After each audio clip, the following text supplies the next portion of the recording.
तुम्हें कितनी बार बताया है, मेरे तैयार होने से पहले मेरा नाश्ता तैयार हो जाना चाहिए।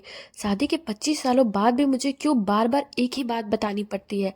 आशा, तुम्हें क्या है? तुम तो आराम से घर पर रहोगी, मुझे काम पर जाना पड़ता है। तुम हो कि हमेशा बेवकूफ़ों जैसी हरकत करती हो। अगर तुम यह जानबूझकर करती हो तो याद रखना, मुझसे बुरा कोई नहीं होगा। आज भी निशान का पारा चढ़ा हुआ था। इन कटु शब्दों में अपना गुस्सा उतारते हुए, गीला तौलिया कुर्सी पर फेंकते हुए, निशान गुस्से से आशा की तरफ देखने लगा। आशा के लिए निशान का यह बेवजह का गुस्सा कोई नई बात नहीं थी। वह महीने में 3-4 बार ऐसे ही आशा पर बरस पड़ता था। पहले पहले आशा उसका विरोध किया करती थी, लेकिन जब कई सालों तक निशान में कोई बदलाव नहीं दिखा, तो आशा ने खुद को ही बदल दिया। अब निशान के कुछ भी कहने से आशा को कोई फर्क नहीं पड़ता था। निशान की हर बात वह चुपचाप से नीचे झुकाए सुन लेती थी। शादी के पहले 5 साल तक आशा ने पूरी कोशिश की थी कि निशान को बदला जाए, लेकिन फालतू का गुस्सा करना और बाद में आशा को भला बुरा कहना, यह मानो जैसे उसकी आदत बन गई थी। कोई भी वाद विवाद होता तो निशान सीधा आशा को बोल देता, अगर मैं तुम्हें अच्छा नहीं लगता तो क्यों नहीं चली जाती अपने मायके, क्यों रहती हो मेरे साथ।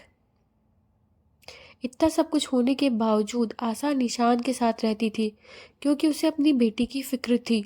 और वह जाती भी तो कहाँ, अपने बूढ़े हो चुके माँ बाप को इस उम्र में परेशान करना वह नहीं चाहती थी। समाज और लोग क्या कहेंगे, यह भी तो उसे देखना था।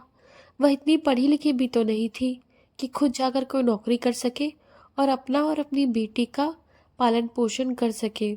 आशा को अब अपनी फिक्र नहीं थी। उसको फिक्र थी तो बस अपनी शादी लायक हो रही बेटी की।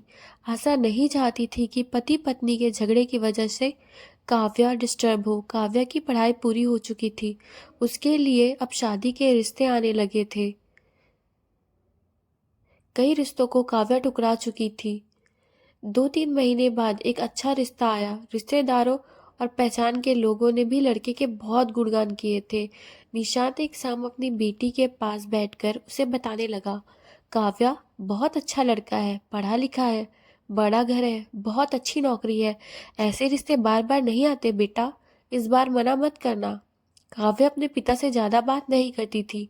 शायद डरती थी या शायद नफरत करती थी, लेकिन आज वो अपनी पूरी हिम्मत इकट्ठा कर बोली, मुझे अभी शादी नहीं करनी है पापा, मैं नौकरी करना चाहती हूँ, खुद अपने पैरों पर खड़ी होना चाहती हूँ। हाँ तो उसमें क्या बड़ी बात है, मैंने लड़के से बात की है, वह तुम्हें किसी बात के लिए नहीं रोकेगा। तुम शादी के बाद भी नौकरी कर सकती हो, वह तुम्हें नौकरी के लिए परमिशन दे देगा। निशांत बोला, मेरा नौकरी करना या ना करना उसकी परमिशन पर क्यों डिपेंड रहेगा पापा? काव्या ने पूछा। मैं कह रहा हूं ना, तुम्हें किसी भी चीज की कमी नहीं होगी वहां। ऐसे रिश्ते बार बार नहीं आते, इसे ठुकरा मत, बहुत खुश रहोगी तुम वहां। निशान बोला, पापा क्या मैं उतनी ही खुश रहूंगी जितनी मम्मी इस घर में खुश है? काव्या ने तंज कसते हुए कहा। आज तुम्हारी जबान कुछ ज्यादा नहीं चल रही? निशान गुस्से से आंखें बड़ी करते हुए बोला, पापा मुझे शादी ही नहीं करनी, क्योंकि शादी के बाद अगर वह लड़का आपके जैसा निकला तो मैं क्या करूंगी? मुझे आपके जैसा जीवन साथी नहीं चाहिए जो बिना बात के मुझ पर चिल्लाए। मुझे कुछ भी अपनी पसंद का लेना हो तो 10 बार सोचना पड़े, कहीं वह नाराज ना हो जाए। मेरी तबीयत कैसी भी हो उसे परवाह ना हो। रोटी थोड़ी सी मोटी बन जाए तो घर सर पर उठा ले, उसकी चेकबुक ना मिले तो भी मेरा दोस्त निकाले, और हर छोटी मोटी बात पर मुझे मायके जाने के लिए कहे। काव्या ने अपना दिल खाली करते हुए पापा से सब कुछ कह दिया। निशान का गुस्सा 7वें आसमान पर था, लेकिन उसके मुंह से एक भी शब्द नहीं फूट रहा था। वो काव्या की बातें सुन रहा था। काव्या उतना ही बोलकर चुप नहीं हुई। आज पहली बार वह अपने पापा के सामने इतना कुछ बोल रही थी।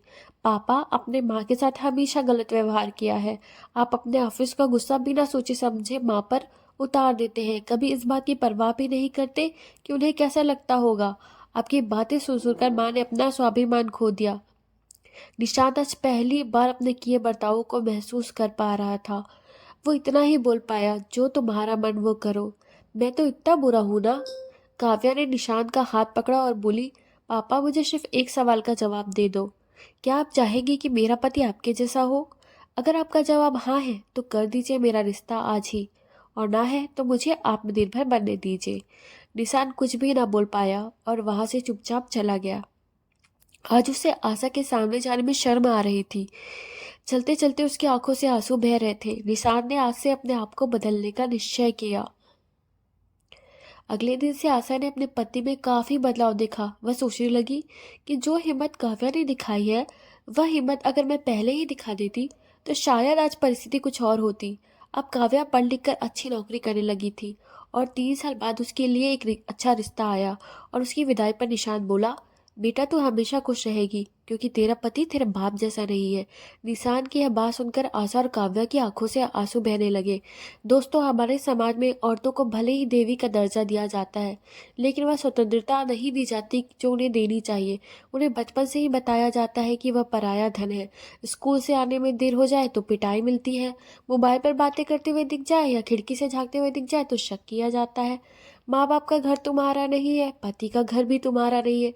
जीवन भर यह बातें बता बता कर उन्हें ससुराल भेज दिया जाता है, और एक दिन किसी छोटी मोटी झगड़े में ससुराल वालों से उन्हें सुनना पड़ता है कि इस घर को छोड़ दो और मायके चली जाओ।